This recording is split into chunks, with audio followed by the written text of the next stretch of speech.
que esse escândalo, onde menções a Dias Toffoli aparecem no celular de Daniel Vorcar, um celular que, são vários, né? Esse é o principal, celular que ele se negou a passar a senha, e a Polícia Federal, depois de baixar um software, tiveram que comprar um software caríssimo, mas conseguiram não só as mensagens, todo o conteúdo desse aparelho, como também as mensagens apagadas.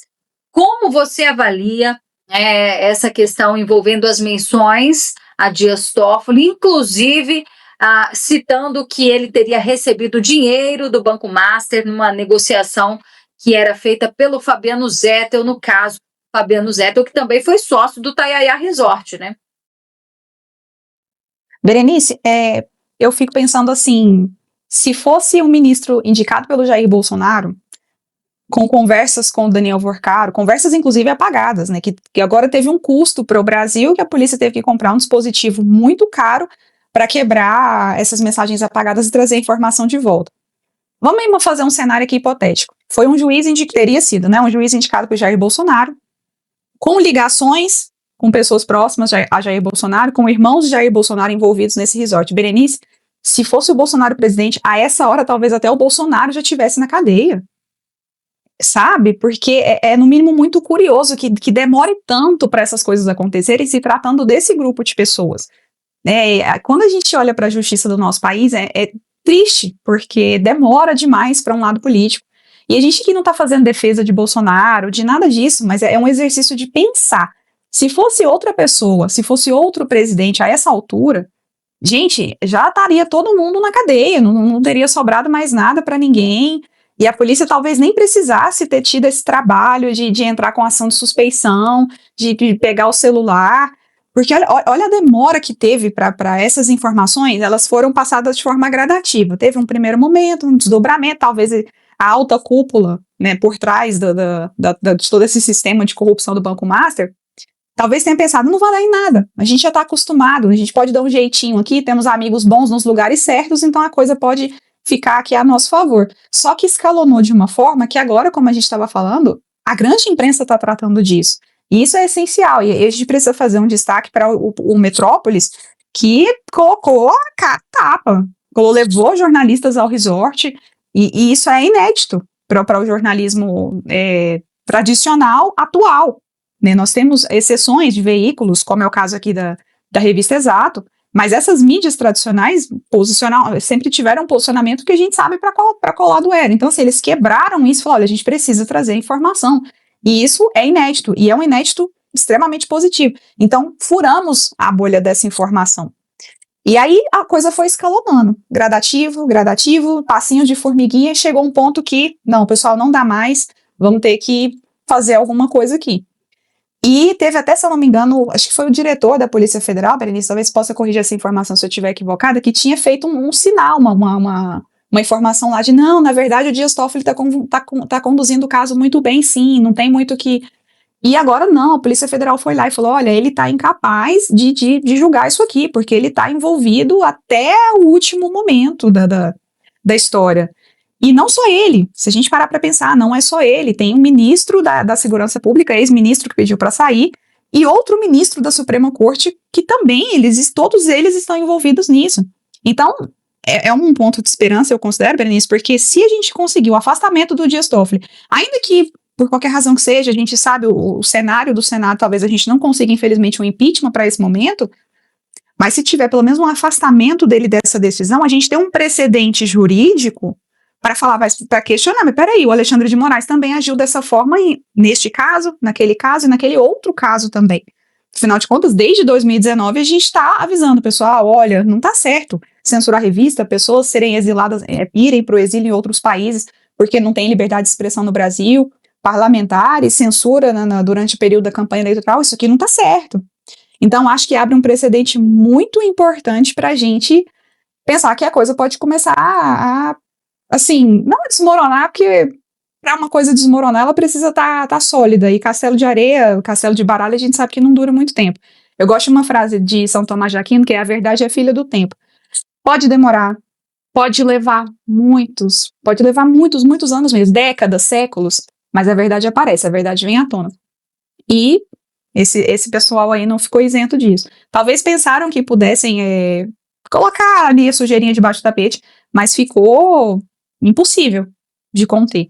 E eu confesso, Berenice, eu estou ansiosa pelos desdobramentos, pelos próximos personagens que podem aparecer nessa lista de contatos do Daniel Vorcar. Afinal de contas, vamos lembrar, nós tivemos, né, uma reunião que não constava na agenda oficial do presidente da República com o Daniel Vorcar. O presidente precisa receber pessoas, banqueiros, profissionais, professores, enfermeiros, deve.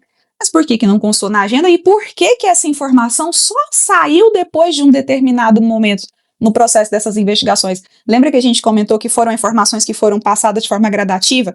E outra coisa para lembrar, Dias Toffoli pediu o sigilo máximo dessa investigação.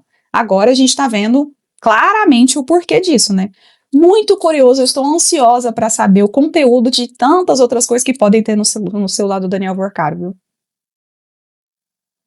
Ah, eu também, já tô com a pipoca pronta, sentadinha no sofá, esperando. Só que o Dias Toffoli, você viu, né? Agora há pouco ele dobrou a aposta, pediu para mandar tudo para ele, tudo que a Polícia Federal conseguiu de mensagens, todo o teor do celular do Vorcar para mandar para ele. Por isso que eu falo, tem que tirar ele logo dessa relatoria, né? Até quando o Procurador-Geral da República, Paulo Gonet, vai se manter inerte, né? Isso é prevaricação, no mínimo, também por parte do PGR.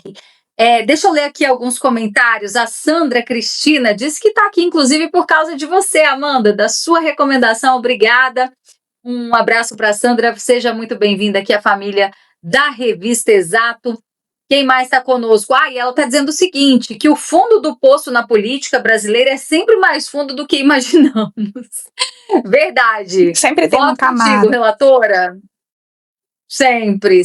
Doutora Sandra, um beijo para a Fatione. senhora, ela é maravilhosa. Ai, que bacana. Obrigada pela audiência. A Antônia Fatione também participa conosco aqui diariamente, está deixando boa tarde para todo mundo e dizendo, não se esqueça que o Master tem indícios com o crime organizado, é isso mesmo. Luciano Rodrigues também, boa tarde, bem-vindo aqui ao Direto ao Fato. A Delcina está com a gente também lá de Curitiba, no Paraná. Tônia Maria, todos vocês, Igui Cunha.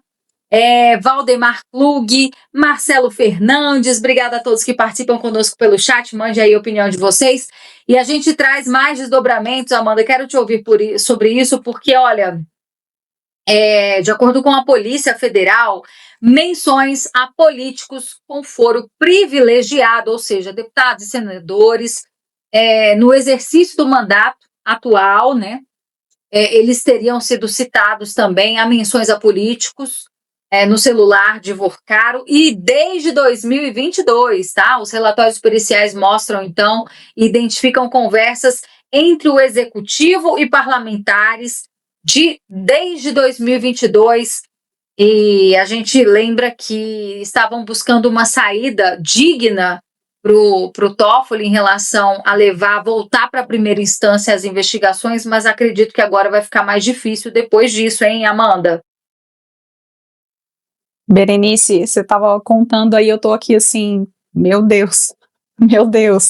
E do ponto de vista de quem analisa política, a gente não pode deixar assim a emoção de lado, porque a gente a todo momento tem um novo desdobramento, a todo momento tem mais um degrau do poço para ser cavado, mais um escândalo que vem à tona. E, Berenice, a gente não tem bandido de estimação.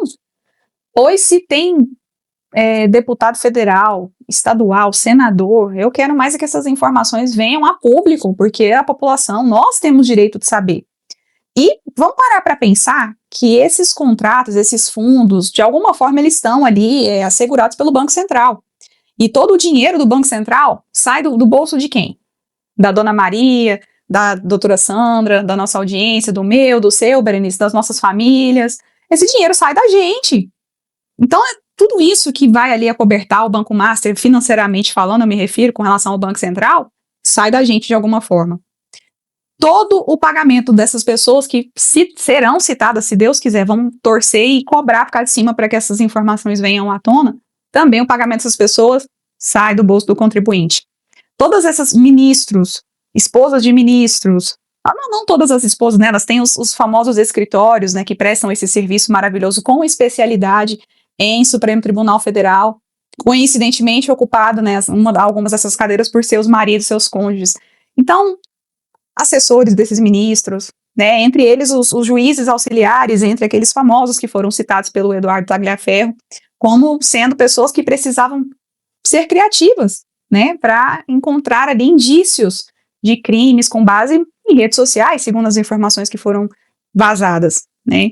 Então, pessoal, se a gente às vezes não consegue nem dimensionar, e isso se estende a mim, tá, Berenice? Às vezes eu fico, gente, como é que a gente vai dimensionar o nível de corrupção do que está acontecendo agora? Porque a gente tá até, assim, um pouco anestesiado no Brasil, e anestesiado no mau sentido. Vem um mosquitinho da corrupção, nos pica, a gente nem coça mais.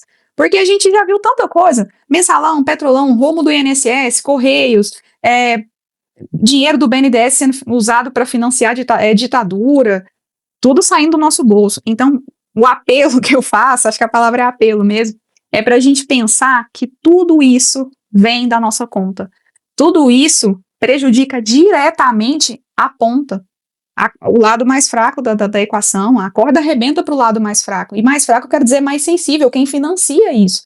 Então, uma superestrutura aqui formada e a base está sofrendo, porque não é coincidência aumento de impostos, aumento de salários dos comissionados no Legislativo, na Câmara e no Senado, com o apoio do PT e outros partidos de esquerda. Isso não é coincidência, tudo. E agora a gente vê aí deputados, senadores que podem ser citados, nesse caso do Banco Master. Então, assim, o apelo mesmo é para que a gente pare para pensar, assim, refletir e falar, gente, esse povo está mexendo com o meu dinheiro. A gente que trabalha para caramba, que, sabe, tem que correr para levar um filho para a escola, para tentar pagar um plano de saúde, porque a gente já tem tanto imposto em cima do SUS, sabe? Então, é para a gente refletir talvez até nesse sentido, que nós não conseguimos, assim, dimensionar a proporção do que já aconteceu, do que está por vir, quando, Berenice, a gente ia imaginar que teríamos um escândalo nessa proporção, junto com o rombo do INSS agora, também com a iminente falência dos Correios, com as estatais gastando e estando no vermelho aí como nunca estiveram, recordes em tantos gastos, aumento de impostos, sabe? Então, é do nosso bolso. Então, não é coincidência que a gente vá, por exemplo, no supermercado e vai pagar um café de R$40. Eu fiz isso essa semana, tá? R$39,90 eu tava lá.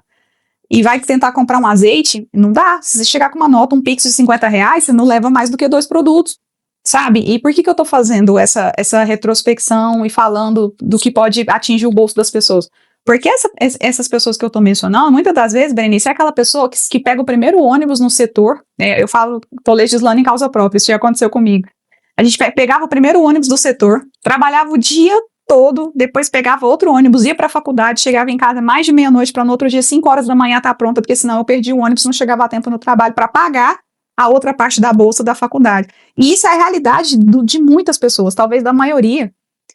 E aí a gente ter que assistir isso é muito cansativo, às vezes é melhor, vou desligar essa televisão, vou silenciar esse YouTube aqui, eu vou me distrair, vou para um carnaval, mas pessoal, a conta chega. E a conta da gente não se organizar, de a gente não se preocupar, da gente não fiscalizar o que está acontecendo, ou de não nos informarmos através de canais como esse, é a ignorância no sentido de que a gente continua pagando a conta, continuamos vendo esses escândalos acontecendo de forma cada vez maior, cada vez escalonando mais, e a gente simplesmente fechando os olhos. E a conta sendo passada de geração em geração. E o preço disso é muito alto. Então, é um apelo de consciência, para a gente pensar assim, no nível do que está acontecendo, e existem pessoas interessadas em que a gente se mantenha nessa caverna, nessa prisão, para que essa corrupção se perpetue ainda mais.